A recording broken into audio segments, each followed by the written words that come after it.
Thanks to Honested Mirvish, his wife Anne, and family, Mirvish Village on Markham Street has been a unique enclave for galleries, funky boutiques, and restaurants. But a major development is going to profoundly change this area.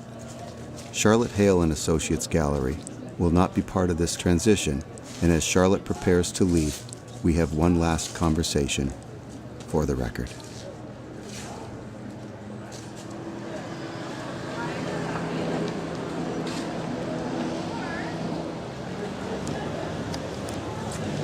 Hello, Charlotte. Hi. How are you? I'm good. Well, it's such a sad time that so many of these great places on Markham Street are going to be closing down soon, and Mirvish Village is going to change. And well, we really don't know what it's going to change into, but it won't be exactly the same. Yes. Well, how long have you been here? 3 years now. Yeah. In this, I call it a little hub of wonder in Toronto because you know, people use the term community pretty loosely, but this actually is a real community. It's like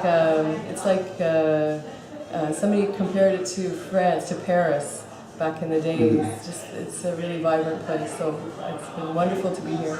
And with the cafes, I can see that, and there's a little bit of the San Francisco vibe because of the comic stores and all that as well, right? Yeah, it's a great little mixture of people who are running passion-based businesses. And it's a legacy for Anne Mirvish in particular because she was the one who lobbied to create it and then also held the rent down for us. So normally these people wouldn't have the ability to run their little businesses without that low rent. So it's a really significant cultural legacy here. Well, it sounds like it was a passion business for you as well. Absolutely. Yeah. There's nothing that I like more than finding artists who are doing, the value statement's always been really, really masterful, technical ability and really excellent creative expression. So those are the two things I'm always looking for. And the best thing I've done is been involved with such great artists. It's the best thing that's ever happened to me. Well, do you think you'll be continuing? It's in my blood. I'll find something. I'm going to take a little breather.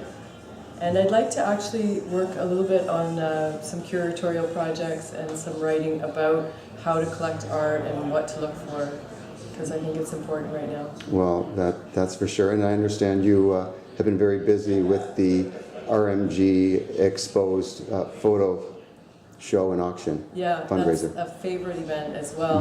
And it's the best place to go for a new collector or somebody who's interested in looking at photography and being able to buy at a really, really good price. Well, you know a lot about that, and I know you take photos as well, and you've shown some great photographers here over the 3 years. Yes. There's only a few things left. Who are some of these photographers that we can still see? So what you're seeing above the mantle is from the Contact exhibition we had this year at Woolman. And Baron was the first chief photographer for Rolling Stone magazine. These are vintage prints of the groupies. And he photographed groupies in 1968 in San Francisco. And these are silver gelatin, 30 by 40. They're just stunning. This is one of Pamela Debarra. She's the queen of the groupies, and Pamela is still writing. She's I know of her book. Yeah, she's amazing. I'm with the band. Is that it? Yeah, that's her. And behind you, I see some more photos. These are Gerald Pizarowski, and Jerry has gone around. This was my Contact photography exhibition from last year, and Jerry has been documenting. This was called the Mirvish Village People Project. That's Daryl in his store. I met Daryl today, yeah? Yeah. And Jerry went around and photographed all the business owners, or most of them, and some of the artists in their studios.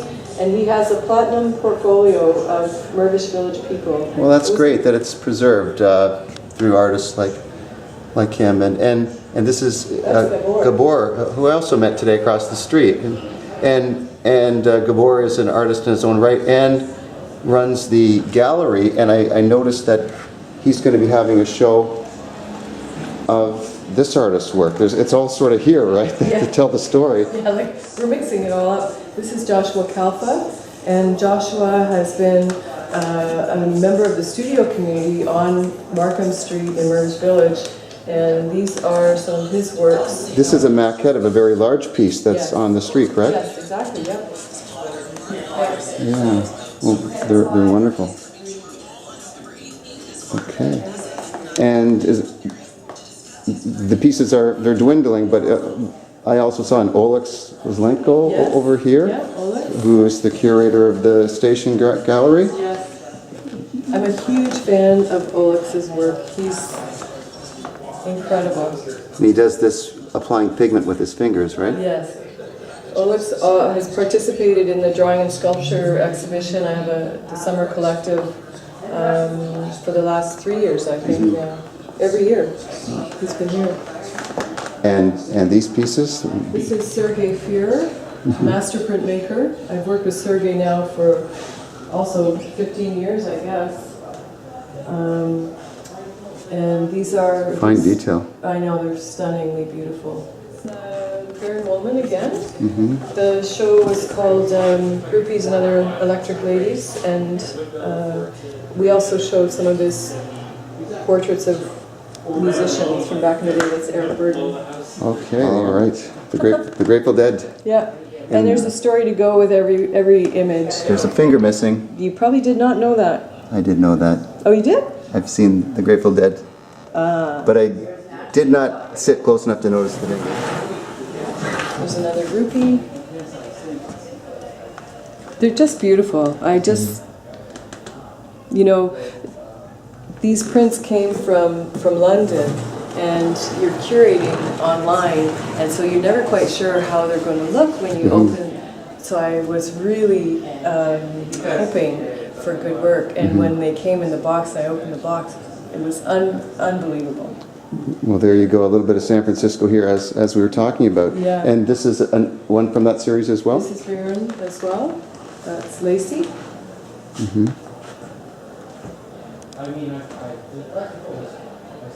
All right.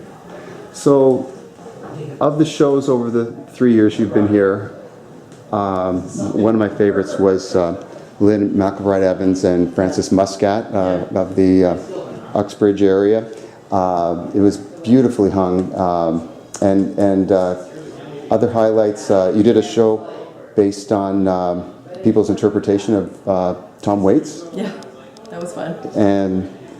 And what are some other highlights that The Poltergeon exhibition was also one of my favorite shows. Paul's from Montreal, and he has the most incredible imagination you could ever see, and that show was just it was amazing. It was just incredible. Well, they're going to miss you here, Charlotte. I'm going to miss everybody here too. That's going to be the hard part. You know, it's really been about the people, the artists, the people coming in. You know, when people come in right off the street and they've never been to the gallery before, and then they spend an hour in the gallery and we're talking and I get to know them, and then they come back.